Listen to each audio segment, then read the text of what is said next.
times. Carnage on roads, and it says 1,443 die in road crashes, 9,218 sustain injuries in 6 months, according to the Minister of Transport, Honorable Ofori Esiama. And IMF targets end of year for $3 billion deal for Ghana. We'll get into this conversation much later, but that's a photo of President Akufo-Addo with Miss Christina Georgieva from the IMF. 3 farmers remanded over murder of Fulani herdsmen, and Student Loan Trust disburses 11.2 million Ghana cedis to applicants. Let's move on now to the Daily Guide. And of course, the big one, Galamsey Queen holds Ghana card. The NIA has issued a long statement on this matter, and we'll get into it, of course, detailing how they found out that she was in the country because she had tried to get a new non-resident Ghana card with new details. Attorney General touts government's corruption fight in the UK, and we need action on climate change, according to President Nana Akufo-Addo. Nungwastu wants Tresako homeowners, and Ashanti NPP drags radio presenter to the special prosecutor. We'll move on now to the publisher, and it says Galamsey Queen in double trouble, Osafo Mafo under pressure, based, of course, on previous statement that he made as to why she was deported back in 2018. National security deserves commendation for Aisha Huang arrest. Why Russia and Ukraine economies are doing better than African economies, Razak Kojo Poku writes. And Kwarteng is Britain's next finance minister. He's actually Kwesi Kwarteng. We're told that he will be the first black finance minister in the UK. Daily Graphic, Attorney General takes over Aisha Huang's case. NIA confirms Ghana card is authentic. And of course, there's a photo of recklessness supplement on Asogli Yam Festival. You can read that on the front page and inside the paper as well. Update your records with your Ghana card. And finally, we'll go to the Daily Analyst to wrap up on the headlines in the papers. Daily Analyst says the Ghana can't develop without peace, according to former President John Ejekum Kufuor. The return of the Galamsey Queen, Aisha Huang, was hiding in Togo, according to former Land and Natural Resources Minister Inusa Fuseni.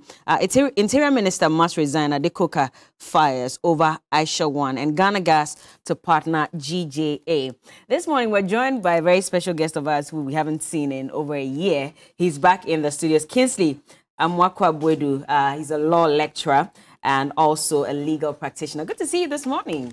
Thank you very much. I'm very well. Everything okay? Everything okay. It's been what, over a year? Over a year. Yes. Since I think I've met Johnny here. Oh, this year? This year. Okay, yes. Then I missed you on that. Yes. Anyway. Yes. You look good. Thank you very much. And you look well too. Thank you very much. Anyway, so there's another man that I haven't met officially on this show, but I'm glad that he's here today. Dr. Sharif Khalid is Associate Professor, Accounting and Financial Management, University of Sheffield, UK. And he's also a member of the National Communications team of the NDC. Good morning. Yeah, good morning. How are you doing? Good. Everything okay? Yeah, good All to right. be here.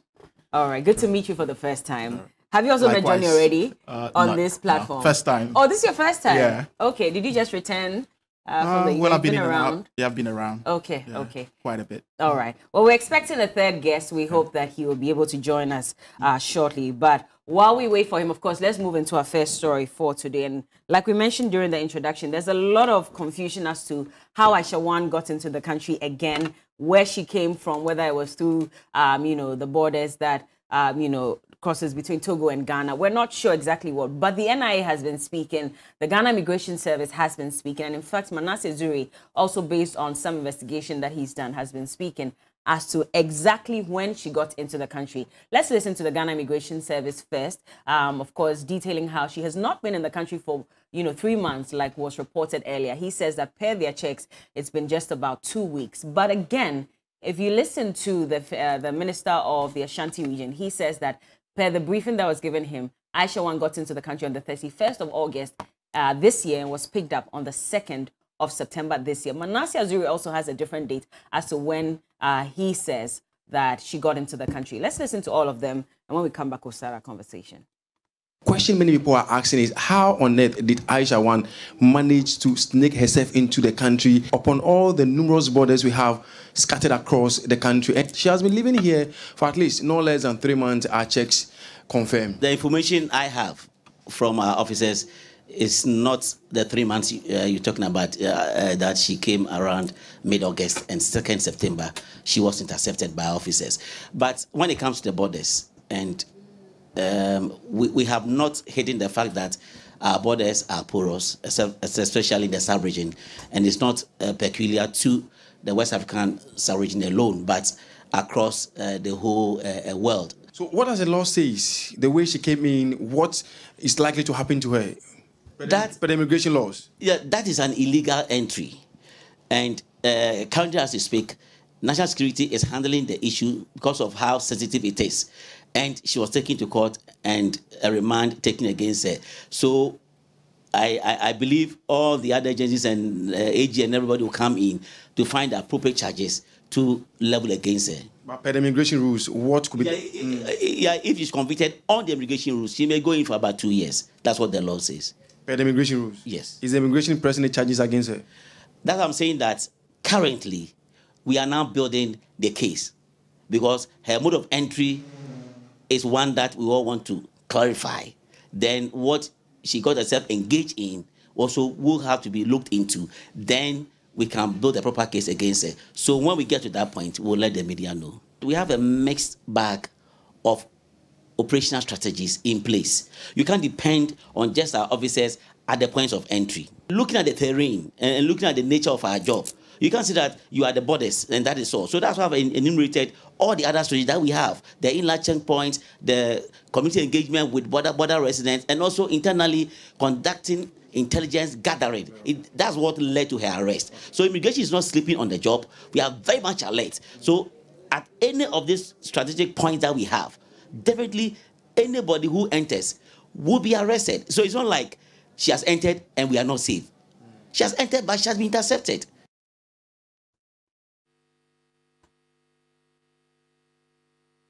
Well, in this country, everything is possible. And the fact that she even had the guts to come back meant that she had some level of assurance that she could get in and then have her way. I don't know, my line broke at a point, but I heard about some 2 weeks or so that we are told. Is that what we are told, that she's been here for 2 weeks? Well, yes. So initially, she was, according to the NIA statement now, they got to know of her presence in this country on the 25th of August. She submitted applications for the non-resident card, which she had already. That's when they got to know of her presence in the country. But the Ashanti Regional Minister said she got in on the 31st of August. That's what he has been briefed of. And she was arrested on the 2nd of September. Those are the 2 dates we have. I doubt if this information is correct, because I have a source that knew of her existence in May this year. In May? So if we are talking about, yes, in May this year, I have seen some communication to that effect between two people. And then one person actually asking or telling somebody that, do you believe or can you believe that Aisha is back in the country? And this communication is dated May of 2022. So I think these are messages that two people exchanged, and I saw the message today. So if anybody is telling me that she got in August, they may have to check their notes, and they may have to be truthful with Ghanaians. They may have to ask her and know exactly when Aisha was in town, because these are ordinary people who exchanged a communication in May this year. All right, and so that is Manasseh Azuri, and based on his investigation as well, he says that as far as he's concerned, and per the communication between certain people that he came across, of course, it indicates that she was in the country as far back as May. But earlier you heard from Superintendent Michael Amoakwata. He's the Director of Public Relations at the Ghana Immigration Service, and he says that, well, 3 months ago, no, that's not possible. She couldn't have been in the country at that time. The NIA says that as far as they're concerned, they got wind of her in town on the 25th of August. Lawyer Makwa, what do you make of this? Do you think that there's information being withheld with the dates that she got in, and in fact, the whole issue concerning Aisha One? Well, good morning to viewers. I I find the whole story bizarre in terms of the fact that she was able to enter. As to the date, until we get to the full picture, I think there will always be issues of this one is saying this and this one is saying that. But for real lawyers, we dwell with the official statement. Okay. What Manasseh said, he watered it down by saying these are private individuals exchanging messages. So that limits the if you like, the authenticity of what they are saying. Okay. Because anyone can see someone who looks like Aisha and say this is Aisha. So for now, let's deal with the fact that she entered on the 31st. That's what the immigration. That's what the minister is telling us. the That's official. minister said. Yeah. There's a presumption of regularity on that. That is not to say that it should not be investigated, because I also give credence to Manasseh's work that he's done over the years. And so that information must be investigated, and let's see the exact time she entered. Then we also have to look at how she entered, because it should be that someone is trying to enter and was arrested at the border. That's the normal, proper thing to do. We have no control as to whether she wants to come back and how resilient she is, but we should have stopped her.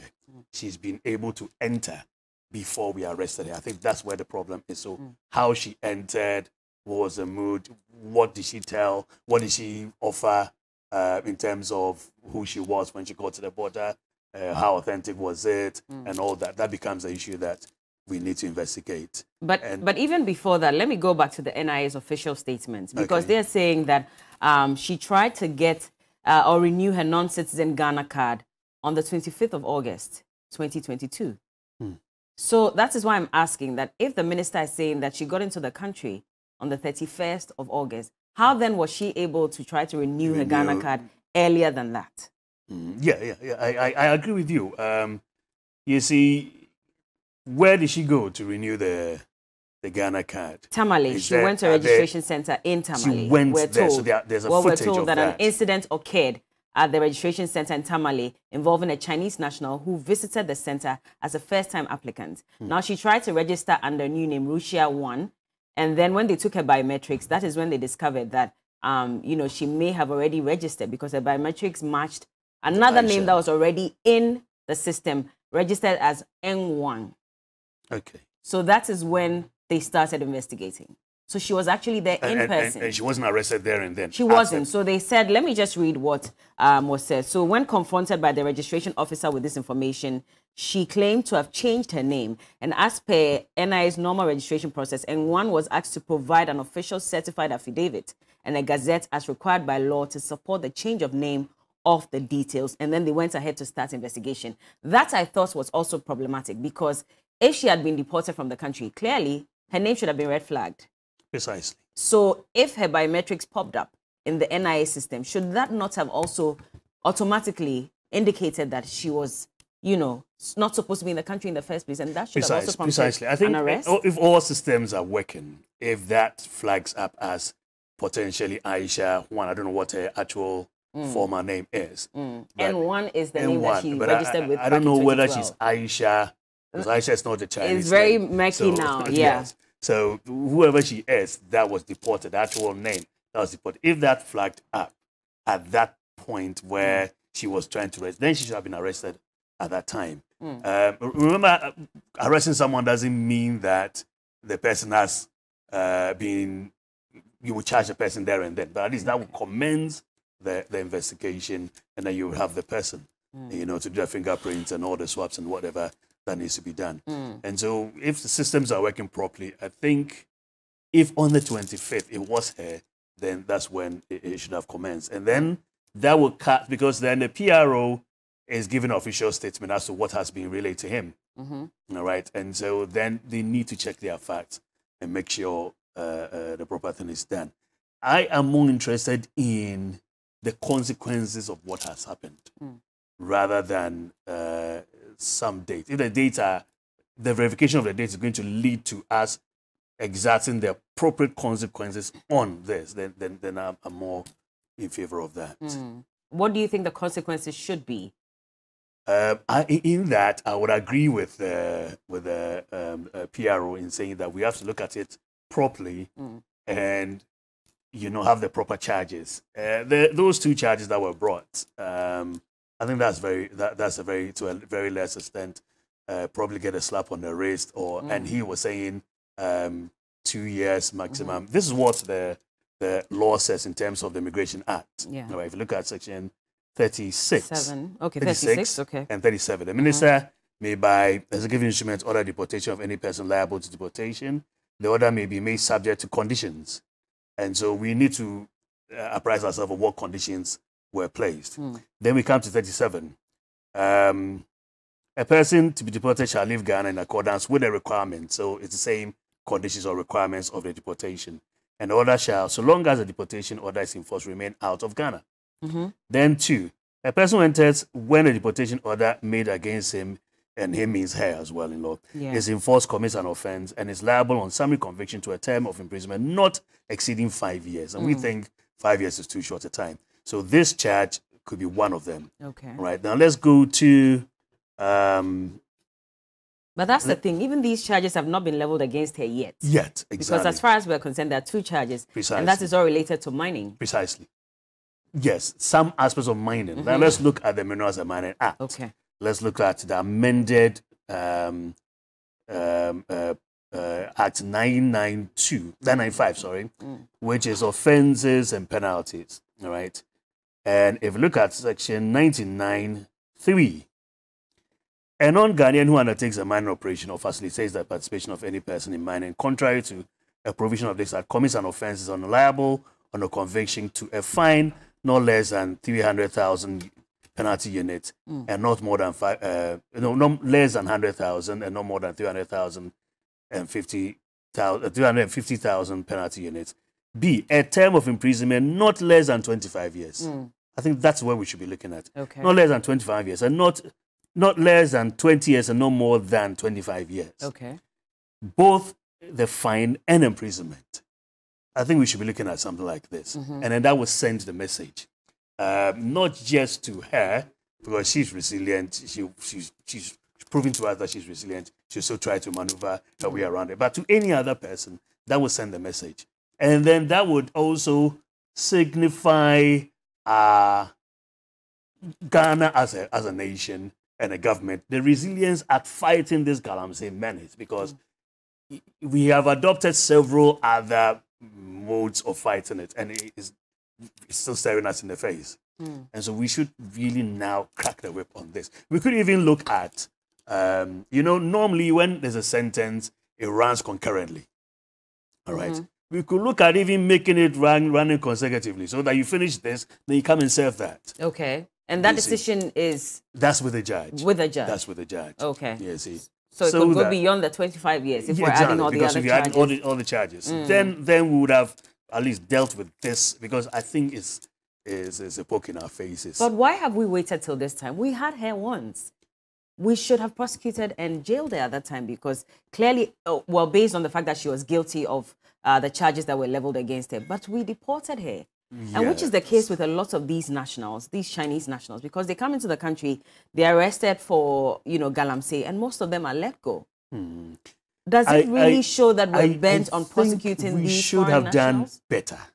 I think we should have done better. We cannot say that she was guilty of that because she wasn't convicted, but we know that the elements were there, so we would have gone on with the prosecution. Probably she would have been convicted, right? Even as we are looking at it now, we are looking at the fact that she's likely to be convicted if all the elements are present. Yeah. And in that case, we should go ahead and not look at some, you know, bilateral relationships, international relationships, and what we tend to gain. The fact of the matter is that someone has come desecrating our water bodies, disrespecting our laws and all that. And we should. If we look at, let's go on. Let's look at 4, section, the same 99(4). All right. Where a non-Ghanaian is liable on summary conviction under section 3, a person liable to deportation under section 35 of the Immigration Act, and that non-Ghanaian shall, where sentenced to imprisonment, serve the full sentence before deportation. You see, so she should be made to serve, and if that previously had gone on, she would have been made to serve the sentence before she been deported. So she would have been in for maybe, because that's minimum 20 years, maximum 25 years, wherever the judge before getting deported. You see, so this story would have occurred maybe 20 years after now. Do you think the bilateral relations between Ghana and China could play a role in the future of this matter at this point, even though the Attorney General has asked for the dockets? He's studying, you know, the charges from back in 2018 up until now. Do you think that this bilateral relation could come up again? I very much doubt it. I doubt it. I do not see how this would stop any benefits we get from being in a bilateral relationship with China. I don't see how this will stop that. And but now, we had a statement from the then senior minister as to why we did not go ahead to prosecute and we went ahead to, you know, deport her back in 2018. He spoke and he said that at that time we were looking at the Sino-Hydro deal, and so jailing Aisha Huang at that time was not going to solve our economic challenges. So indirectly, was he not referring to the fact that that is probably why we had to deport her and not prosecute her? I do not agree with him on that note. But now we're not dwelling so much on that. Now we're looking at IMF. Okay. You see, so if you like, the pressure of signing or executing the Sino-Hydro deal and getting I think it was 3 billion coming in. Now, I think the focus has changed to another source. All right. And the economic factors in the country are different from as it was then. You see, so, and we really need to deal with her to send a signal. Okay. So I don't think that our relationship with China would change the implication, the legal consequences that should result from this. Okay. Well, this morning we've also been joined by Daniel Ni Kwate Titus Glover. He's a former MP for Tema East. Good to have you in the studio, sir. I hope you're well. I sincerely apologize for my lateness. The huge traffic on the motorway. I understand. That's not been my style. But I hope everything is well. I'm fine. Anyway, let's go to Doc. And of course, we'll start from the conversation of the dates, because I'm big on that. And also the fact that even after, you know, she was flagged by the NIA for trying to renew her Ghana card, they still went ahead and gave her the option to either get her Ghana card or wait and bring the affidavit and other documents indicating that she had really changed her name before they give it to her. Was that not problematic in the first place? Well, I think it was. If you look at the whole Aisha saga, it's quite an interesting one. And without very strong local enablers, there's absolutely no way she could boldly go about within the country to, you know, execute all of her very interesting operations. So if you see her modus operandi, you would see that she's a very sophisticated lady when it comes to her operations, right? I mean, we're talking about national identification. I don't know how the officers are trained. This is a non-fugitive in quotes, right? Everyone knows that, like, she has been deported in the country. She's a household name. How did she get back into the country is a problem, right? So again, we want to look at, she lives in a very, you know, plush residential accommodation. Is it on lease? Did she build it? So these are all information. On what name? Like if it's a lease, who signed it? Who enabled it? So these are all big questions we need to ask. But when we start to see state apparatus, government communications, and hangers on around government trying to use an excuse of the porous nature of our inland borders, it's become a human book since this issue emerged. So you see that there's a deliberate ploy by the government and its operatives to actually put out there that our borders are porous and all. But you juxtapose this under COVID and during the registration exercise to the runoff. To all these inland borders were seen as very tight, right? We closed them. We worked hard because it was election and registration exercises. Why are we allowing them now? Such that a lady could go through Togo and now be defined as a porous border. We are even compromising our own national security by putting out there that we have very porous inland borders. And I think that communication is very problematic. But if you look at this whole thing and look at the historical antecedents and her operations, I think that our own national architecture and posture towards her first arrest emboldened Aisha to come back into the country. How so?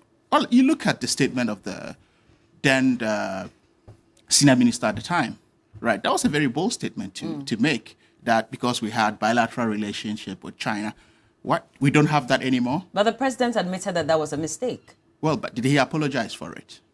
So I would rather see Aisha's own issue coming out today probably as a PR gimmick and you see all state institutions running around. You know, the government is struggling economically, things are not really going very well. So it does seem like, okay, let's really put something out there. Let's have this on record that this government, by far, since probably the establishment of the 1992 Republican Constitution, has had the strongest support in the fight against Galamsey and the illegal mining menace. You talk about Operation Vanguard and all of these things, right? The president a few days ago was in the Netherlands talking about sustainable development, talking about climate change. Our greatest threat to climate change and sustainable development is Galamsey, because we're not that industrialized in our pollution and what we contribute to emissions. But look at our rivers and all of that. So if the president at the international stage, this is happening, and you know, back home, we're having a single lady holding the whole country to ransom. And I think that probably things are not really going so well, as I said, economically, and it's time to sacrifice Aisha and then let it be known that this is what is happening. Other than that, we have bilateral relations. We will forever have bilateral relations with China. But then again, let's go back to the NIA statement. And as you look, I think that was very rushed. It made mockery of communications and PR for a vital institution as the NIA. How so? Yeah, because I thought that they needed to do due diligence, consult with national security, immigration, and all of that. Because in the statement, it is stated that she holds 2 passports, right? That alone in and of itself, if I was a consul at the Chinese embassy, I would feel as an affront on an attack on us, because we should nowhere allow a citizen to hold 2 passports of the same nationality. And if that is a mistake, that's a disgrace to China in and of itself. So what it means is that, that what we feared before, right, we are rather even creating it out of this very arrest and publication of this very story. So you see that they don't really add up. So this is where I think that we all have to talk bold. We need to look at this. If you see, as the lawyer was stated, and the Principal Act is 2006. Yeah. It's been amended. So Parliament has responded by even adding more punitive measures to collaborators. Yeah. Right. So it's left onto us for now to act. So if we're not acting and we are allowing all of this to happen, and you see the swift nature within which the Attorney General came out of this. So that's why I see it more of a PR gimmick, to rather make the government seem as though, okay, this time around we are bold to fight this. Why did it not happen the first time? You think that's a PR gimmick? If he comes out and says that, provide me with all the details on charges from 2018 till now, we're going to make sure that we go through it and ensure that we prosecute it. We had her before. She was, preferred on minor charges on immigration. It took Occupy Ghana and other pressure groups to come in for them to use the Minerals and Minings Act to prosecute her. Right. So what I'm saying is that there's a historical antecedent to this. So if you trace that, how she was softly handled before, and now with all the swift nature with which it's being greeted with, is where it raises the question. But could it not be also the fact that the president did admit that on hindsight it was a mistake to deport her? And so if at this point we've gotten a hold of her again, then the Attorney General needs to act fast and ensure that all the details or all the things that we missed back in 2018, we make sure that we fix that, which is why he stepped up and said, give me those details and let's see if we can prosecute her. You don't think that that's a good thing? Well, I think it's a good thing. I welcome it. I'm only impugning that this could possibly be why this is happening. Okay. Because in the first time, we had a good chance. We claimed to have been fighting Galamsey and all of this. So was this evidence not existent in the first instance?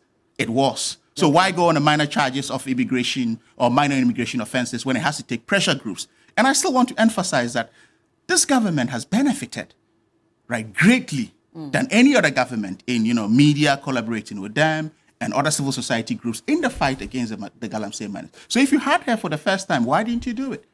Right. And, this position of the senior minister then, you look at, I will say it's looking at the weight of it, he sits on cabinet, it was probably an equivalent of a prime ministerial role. So if we had him saying this, he can disagree with the president, right, on this very matter, but that's not necessarily being that they didn't do a bad job. Some government communicators have said that is his individual opinion on the matter, and it does not reflect the thoughts of government in totality. How is that? How do you separate ministerial responsibility, right? Especially so when he was speaking at he was speaking in the US, outside the shores of Ghana. So how does he speak individually? Was he having dinner with someone? It was a platform. And how do you delink ministerial responsibility from individual responsibility? So I think that we created this enabling environment for the likes of Aisha to operate, and we have to take the responsibility. Well, let's quickly cross on to the phone lines. Dr. Adam Bona has been on standby for a while. We'll speak to him briefly, and then we'll come back into the studios. Good morning, Mr. Adam Bona, pardon me. Good morning, Bella. I hope you're well. I'm well, thank you. Okay, so just a quick one. I don't know what you make of this whole situation. Of course, yesterday, the Ghana Immigration Service speaking and saying that on the basis of flouting immigration laws in the country, she's likely to go in for some 2 years. Question is, why was that charge not leveled against her the moment she was arrested, but rather she was charged on mining, offenses, when we're told that she only came into the country on the 31st of August and was picked up 3 days after? Was that enough time for her to engage in any criminal offense with regards to the mining sector, which is why she was picked up? What do you say to this? Well, what I can say is that it looks like there's a lot of confusion. The responses have been uncoordinated.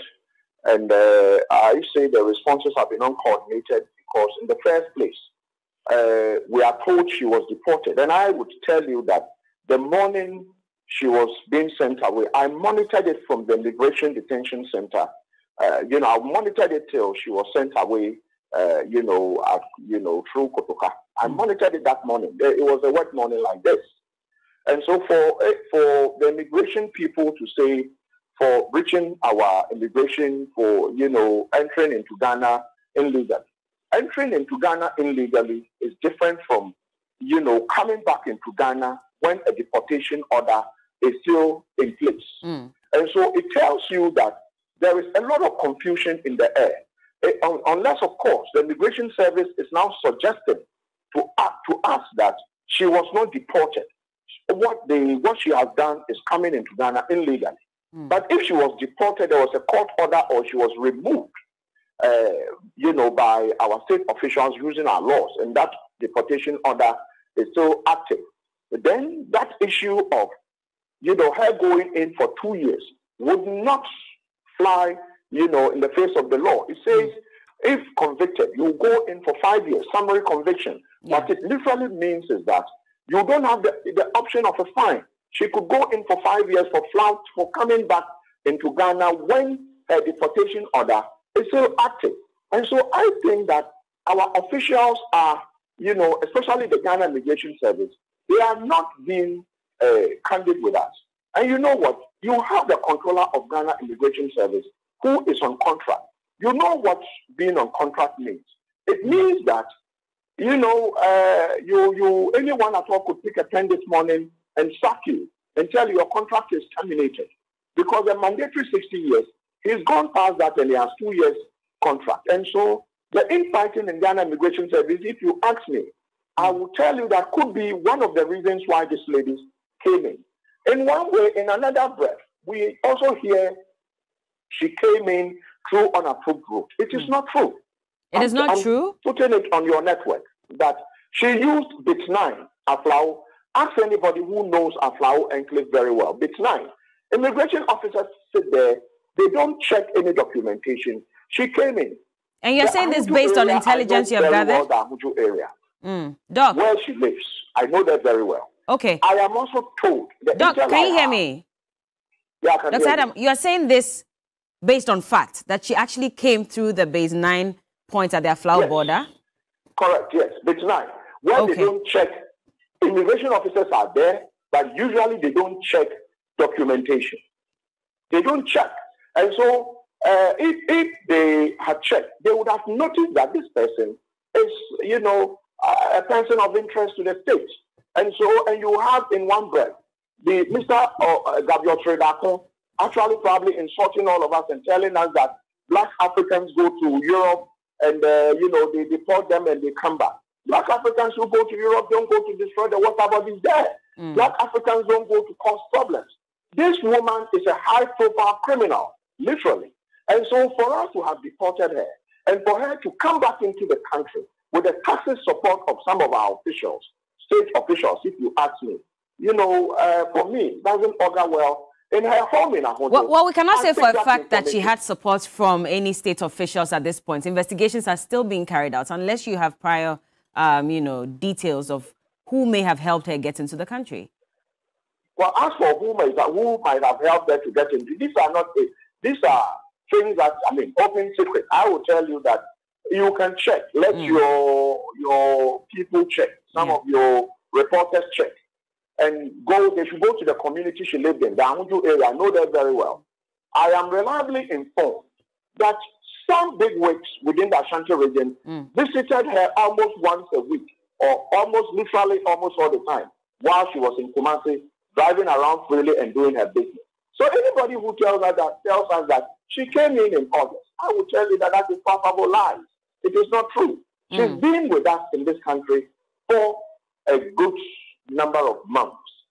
A good number of months. She applied for a national ID card. It was even another application of a national ID card that they detected that she's already in the system. Yeah. So mine is that, Bella, I think our, the responses should be more coordinated and be more truthful, because we cannot do these things and tell Ghanaians that we are fighting terrorism.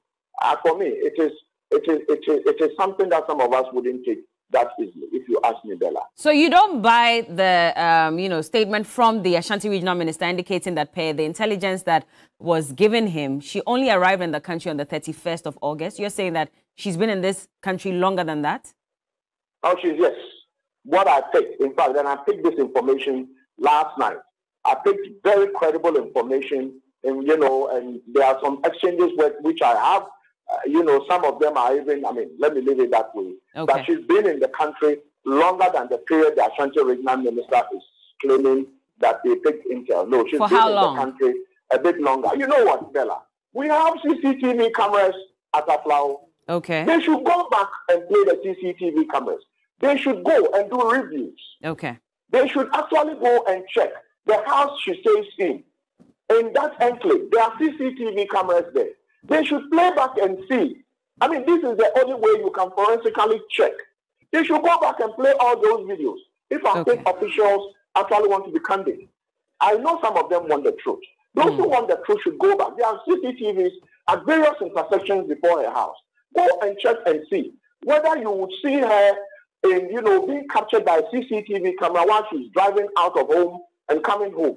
This is the only way you can say it is no longer my word against your word. Okay. But there is video and photographic evidence. All right. And CCTV doesn't tell a lie. Thank you so much, Doctor, for speaking to us. Dr. Tato Glover, what do you make of this? Because now we're not even sure if she was here longer than 3 months, 2 weeks. She was here just 3 days before she was picked up. It's all very murky now. Thank you so much, my sister. On the contrary, when I listened to my brother saying that government communicators and some people in officialdom are trying to protect, so to speak, defending Aisha Huang and all that. And when you pin my brother who just spoke, that he can say on authority that when you go through a Plaho border, that was exactly where he passed. You could see that he was found lacking. Seriously. Was he? So what I'm saying that clearly when you from a Plaho through a Kanu border, there are so many illegal routes across the place. I've traveled through this country a couple of times. My recent elections campaign that I went.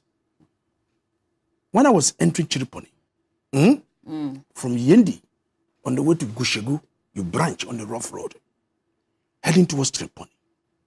At a point in time, heading towards Chiriponi, I got lost. It was an immigration officer in the vehicle who was doing his normal monitoring that he directed us towards Chiriponi town.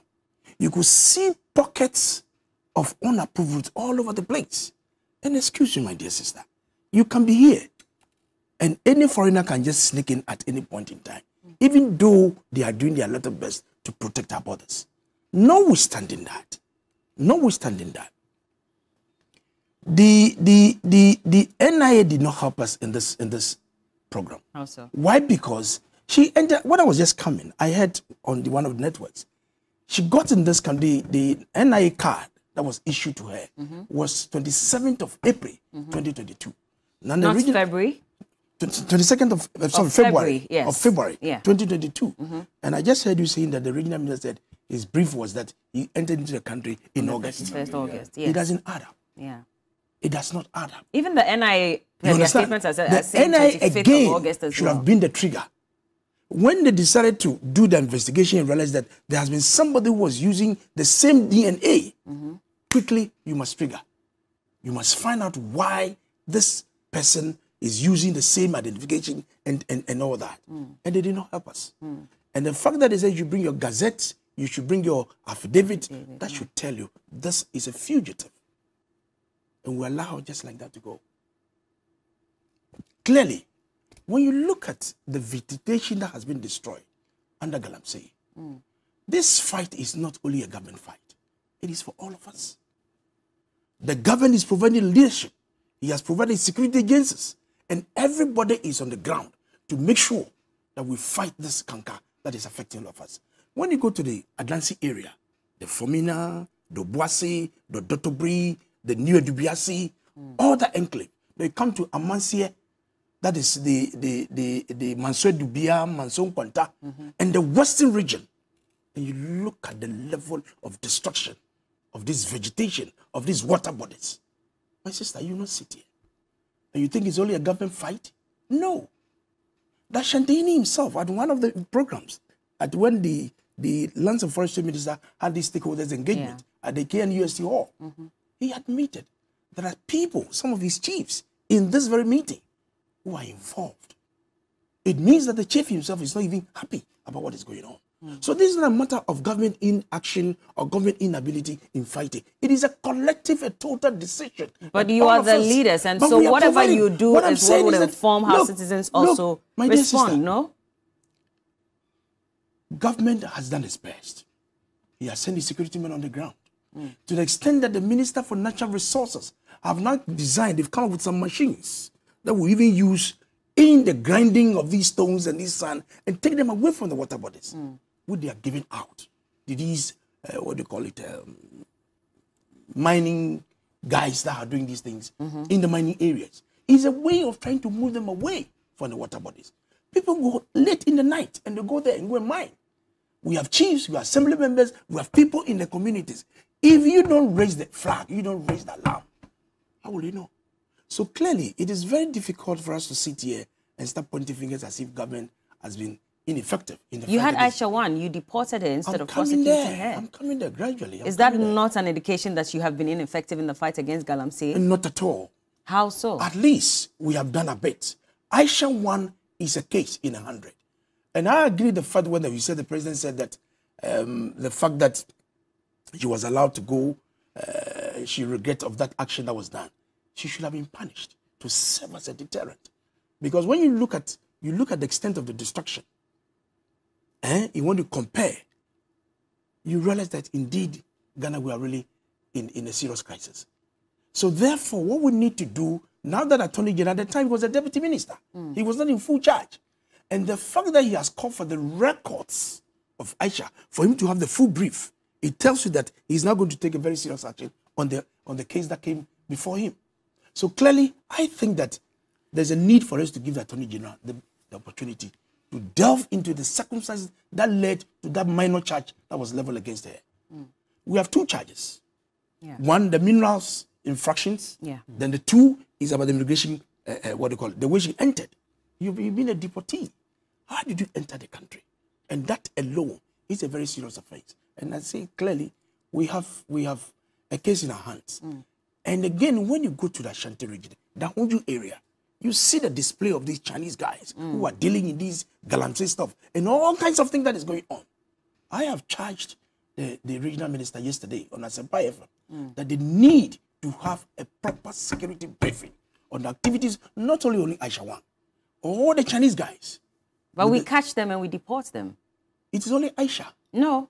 It's only Aisha that I know. We catch them and we deport them. You understand? There are a number of Chinese, people who have been arrested with regards to Galamsey that were deported instead of being prosecuted. In fact, there was a report by the Fourth Estate that said that when they visited the prisons, out of the hundreds of Chinese that had been arrested, only 2 of them were actually serving a sentence in jail. The rest had all been deported. My dear sister, this is news to me. I don't know. You haven't seen that report? I haven't heard that. I haven't seen that. Okay. If that is case, that is unfortunate. But if you should go contrary to a Chinese law in China, me and you sitting here will not be allowed to go scot-free. So why are we letting them go scot-free? So clearly, this is a signal to us that we should make sure that Aisha and the accomplices that are involved in this offense are dealt with to serve as a deterrent. Do you agree then that our laws are not working? Our laws because are we working. have beautiful laws. The Minerals and Our Mining laws Act are working. clearly spells out what should be done to people the law. who are I've been in Parliament for 8 mining years. sector We are without good a in passing license. laws, but the enforcement of the laws and the application of the law is in the different hands. So then clearly they are not working. So Because clearly if we're there not are people who are in enforcing charge who are not working. If you are leading, you are the lawyer, you are in charge of immigration, and these things are going on, it is you that should be held responsible. Should the National Security Minister be held responsible for this matter? Dr. Ishmael Norman says that this goes beyond just the Ghana Immigration Service. And clearly there's a disconnect between them because ideally the National Security should have also picked up this matter much earlier. We're not hearing from them. When the National Security held this say something, I saw it as a very important program that they want Ghanaians to be aware. So that whatever is going on, we should be able to at least to prompt the attention of the authorities. So clearly, this Aisha issue is a national security matter. Because for all you don't know when a terrorist will even enter our country. You don't even know. Yeah. And these days, the terrorists, when they are coming, they don't hold any big guns in their hands. They only come and do their recce, they survey, and they go back, and they're going to do all kinds of things. So clearly, national security will have a role to make sure that this country, we are protected in every action, in everything that we are doing. Yeah. But for me, for now that the Attorney General has called for the dockets to make a full study, we should give him that benefit of the doubt. Okay. And I think that something good definitely will come out of it. To serve as a deterrent. You trust that something good will come out of it? We will not come back and say that she needs to be deported again and some excuses will be given? He's going to do the needful to make sure that Aisha is punished, to serve as a deterrent, and so on. And those Ghanaians who are supporting her, they should be very careful. Aisha would not, when the Chinese landed in Kotoka, do they know there's a gold in Amansie? It is Ghanaians that held their hands and sent them there. How do the Chinese know that there's a gold in this area? There are allegations that top officials are also... Well, if they know, they should go for them. New Quartet will not support such a thing. I will not support such a thing. If your colleague happens to be part, would you give up your colleague? Why not? Look at the destruction of the environment. Ghana Water, the amount of money that they are spending to process these water for our consumption. If I may come in here. Do you understand? So clearly, I believe... Hold on, lawyer. Lawyer, please, calm down. So I believe that this is a collective thing that we need to do and fight together. It is not only in the hands of government. Everybody, chiefs, assembly members, members of parliament, GCEs, and the security agencies, we must have our hands on deck to fight this. Elembele is in the news because there were some 2 excavators that were seized. The DC is not too happy because the police were supposed to take charge of these, excavators. He comes back the next day and these excavators are missing. I heard of this drama. In fact, I was shocked. At the point in time, this police are saying that the MC is wanted because the excavator has got missing. Then at another leg, the MC also came back to say that, look, I left these machines in the hands of the police. So who is telling us the truth? MC has effected the arrest of these Galamseyers, and they have seized. It is not the MC who should go and guard the excavators. He left in the hands of the police. Why should the police leave the excavators there? For somebody to come and carry it away. This is also another drama that we need to find out what is going wrong. Should they be picked up? Why not? Then those 500 missing excavators, why have we not picked up people for that as well? 500 excavators that got missing? Yes. We have Professor Huang who was in charge. They should ask him. Should he not have been picked up then? What I'm saying is that we should ask for Boateng. But I know that 500 is over-exaggeration. Okay. It is an over-exaggeration where the opposition want to make capital out of it. What were the real numbers Whether it is 1, 2, or many, I think that 500 excavators was over-exaggeration. Okay. So clearly, we need to deep down and find out what is going wrong. And people who are found culpable should be dealt with. And we should ask the former environmental minister. Why not? We should ask him because he was in charge at the time. Okay. Well, we have to take a break. Lawyer, hold on. When we get back, we'll continue. We'll get into the issue of the IMF and the fact that we're told that we might be receiving our monies earlier than we all expected. Keep watching. We'll be right back. Welcome back. This is still the big issue on TV3Newday, and it's proudly brought to you by Niche Chocolate and Niche Cocoa Drink. Have you tried it yet?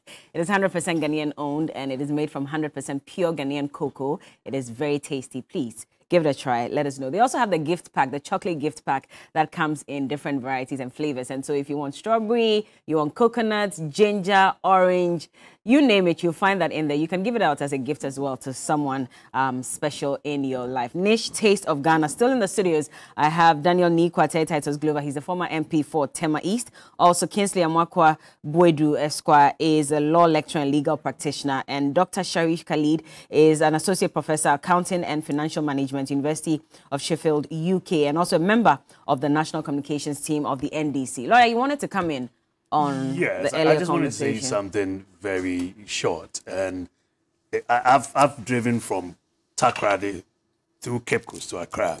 And that point where you see that river joining the sea, you can see this thick black chocolate river joining the sea, which is blue, which is so bad. And this as a result of Galamsey. And when you see these things, you don't want to know MPP or NDC or anything. You want to know solutions.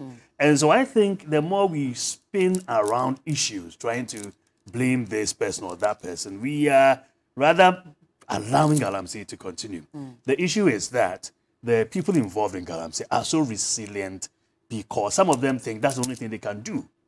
And those who even have alternatives are looking at the money, the immediate gain they will get, as opposed to all of us Ghanaians, the harm being done against us. To the extent that Ghana was saying that if you are not careful in 10 years, we will not have any water. We would have to import water. If you look at these, then we should put a stop to the political spins we put on this. And again, when it comes to Attorney General taking a brief, you see, almost all our laws have criminal elements in it. Even the banking law has criminal elements in it. Everything, Galamsey, has criminal elements in it.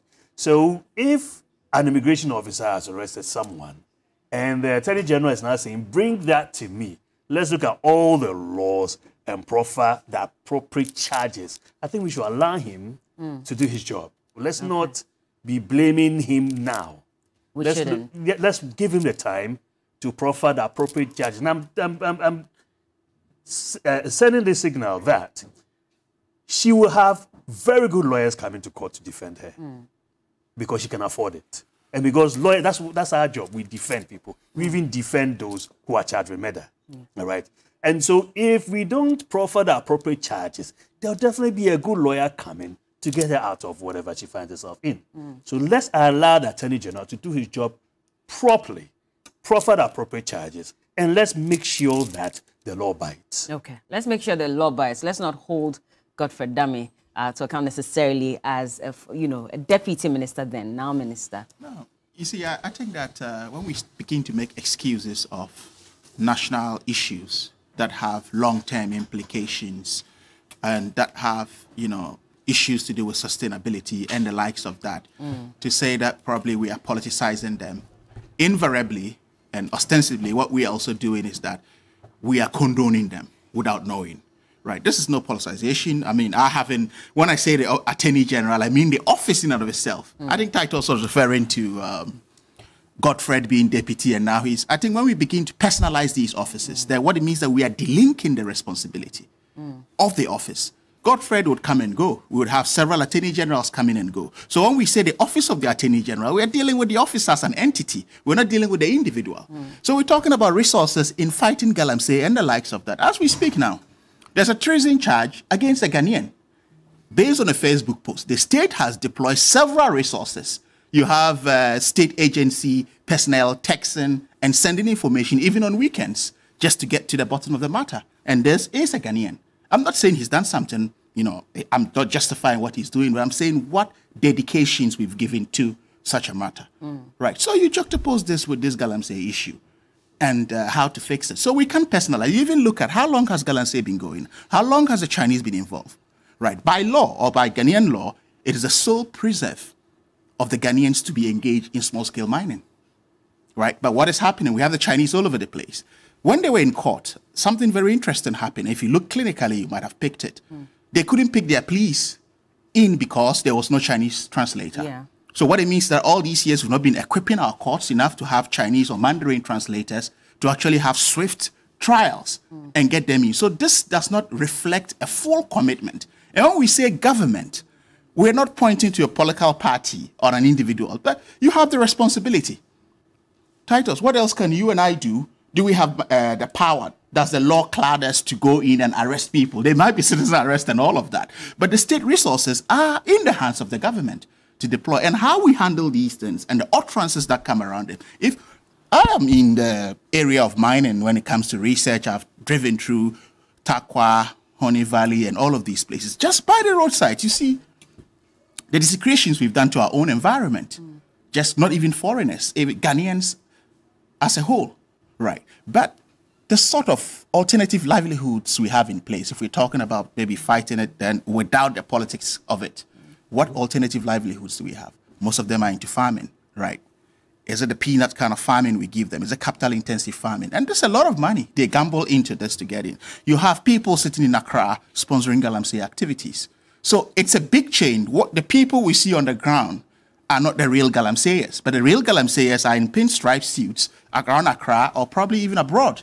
So until we put our intelligence in place to see how we can fight this, if we fix the situation, our nation is saved. So it's not a matter of NDC, MPP. Galamsey has no color. Mr. Glover, what do you say to that? Of course, don't make excuses for the fact that he was a deputy then. When he was deputy, his core function was to, prosecute. The fact that... And so how do we take this away from him?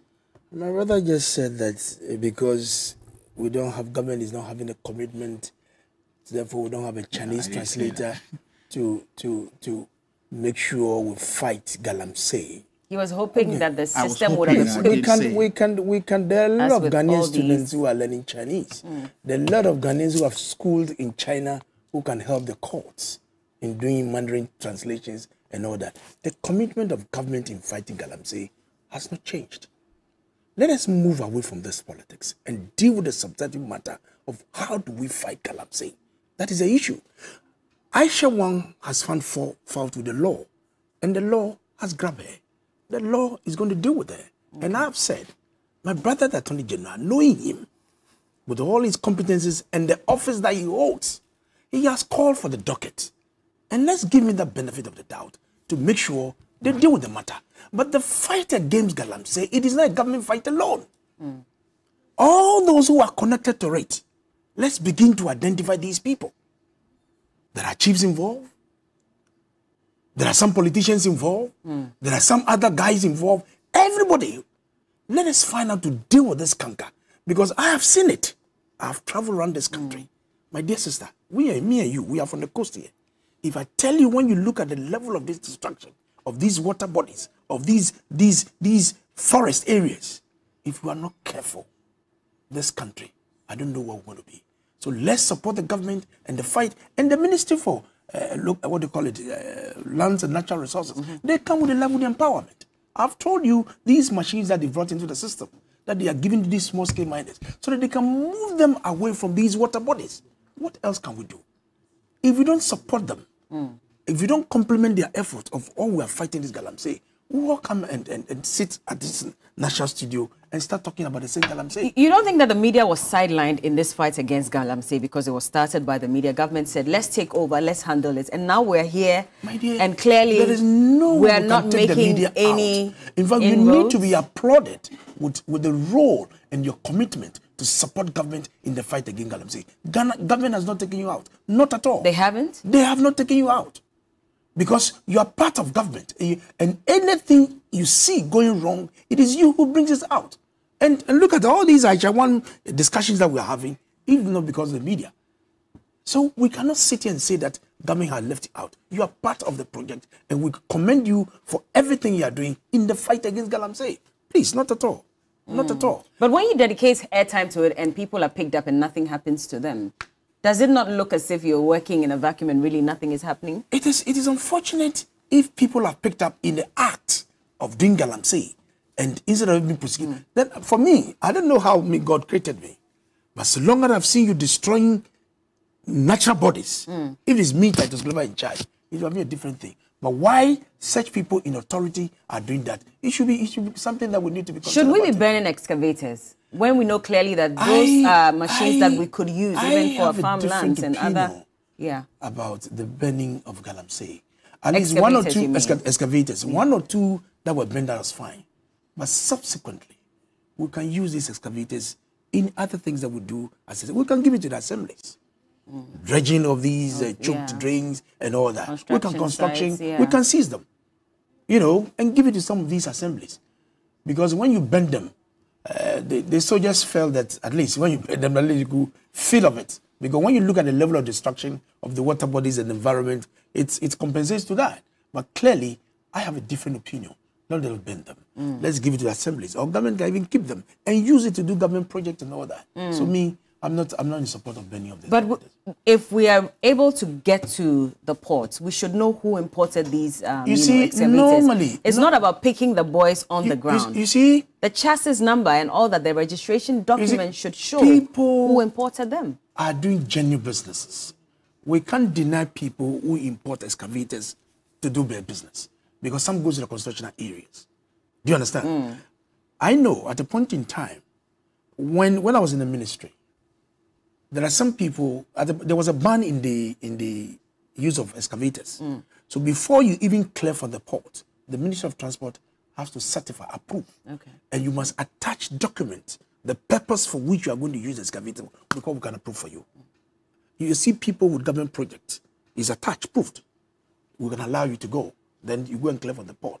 But clearly from there, we need to have another electorate where national security can trace and follow whether indeed that approval that was given to you is being used for that purpose. For all you know, people can do all kinds of funny things. But I agree with you that there should be a follow-up some of these approvals that we give, whether it is going for the purpose for which the approval was given, rather than going to the mining area to do. Let's quickly read some messages coming from our viewers this morning. We'll start off with the first one, and this is from Saka from Damongo. Says, Bella, when you put square pegs in round holes, this is the result you get. We have failed to appoint good hearts, but instead appoint family and friends who do not know what they're doing. Everyone will suffer for it. Okay.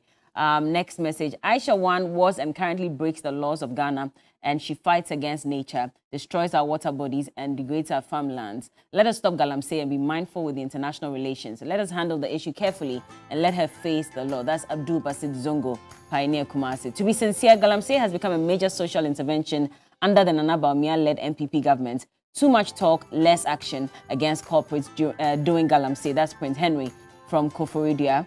How safe are we if Aisha Huang managed to dribble our security officers who are managing our borders, assuming she's a terrorist? Just imagine what could have happened to us as a nation. This typically shows how porous and weak our security systems are. If the security can't deal with an individual, how do they intend to tackle the scourge of terrorism threats on our borders? And even she was bold enough to go and register for her identity card at the NIA for Ghana card as a bonus. Okay, can a Ghanaian do this in China and live?